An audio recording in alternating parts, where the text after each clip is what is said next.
He's been a familiar face in the League of Ireland for almost 2 decades. His best of times were at his home club, Sligo Rovers. We caught up with Raffaele Cretaro to talk about his life as a footballer.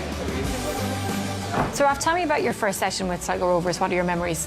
First session, I think we were in Sligo Racecourse. I remember Tommy Cassidy talking to myself. Then Michael McNamara was kind of playing in the Sligo Leitrim under-18s. He was in and around the talk of him going into Sligo Rovers before that, and I had gotten a decent season that year with the under-18s, and I remember arriving to the racecourse not knowing what to expect. I obviously knew that there was going to be no balls. It seems we were on a racecourse, so I wasn't really looking forward to it, but no, I got through it and I was delighted, you know, to be asked in at that stage. So how did you end up breaking into the team then, or what happened? It was actually, it's a funny one.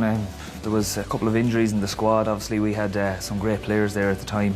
We were playing Monaghan United in Gortakeegan, and it was one of them ones where we were 2-1 up.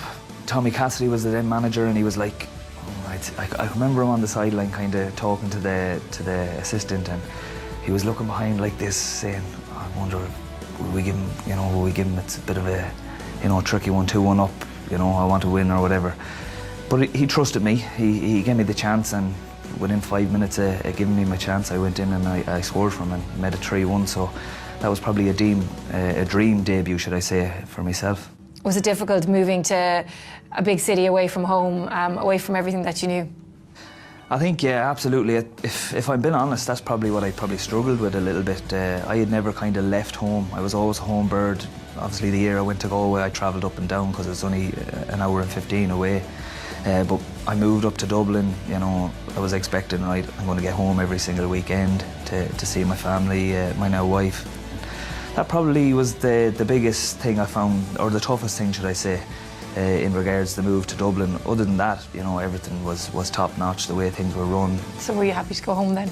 Absolutely. I'd been talking to Paul Cook. Obviously, I would have kept in contact with him that whole season. Pádraig Amond actually had left in July, and Paul was trying his best to try and get me back to Sligo in July, but Pat Fellin was having none of it, and he had other ideas in terms of, right, we were going for the league, and we lost the league by 2 goals, which was a little bit unfortunate, but we had won the Setanta Cup, so that was a bit of success for us in that regard. And things went well then when you came home over the years that followed. Tell me about that. Yeah, it was 2011, came back. Like you said, it kind of went full circle then, and all of a sudden it's November 2011 and playing Shelburne in the cup final, and went to extra time, went to penalties, and it happened that I was the last man up to slot the winning penalty, and to come back to that and get the chance to do that was probably the most special thing. It was a return I could never have dreamt of. And then the following year you pushed on again? Yeah, again, obviously we pushed on again. Ian had come in at that stage, Barra, and he kind of guided us through to 2012, a league title. The club had waited 35 years for a league title. That last day of the league was so dramatic as well, the end of it, and you played a key role again.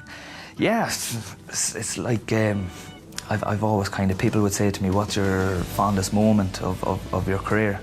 And probably the St. Pat's game that the day we won the league is 100% up there.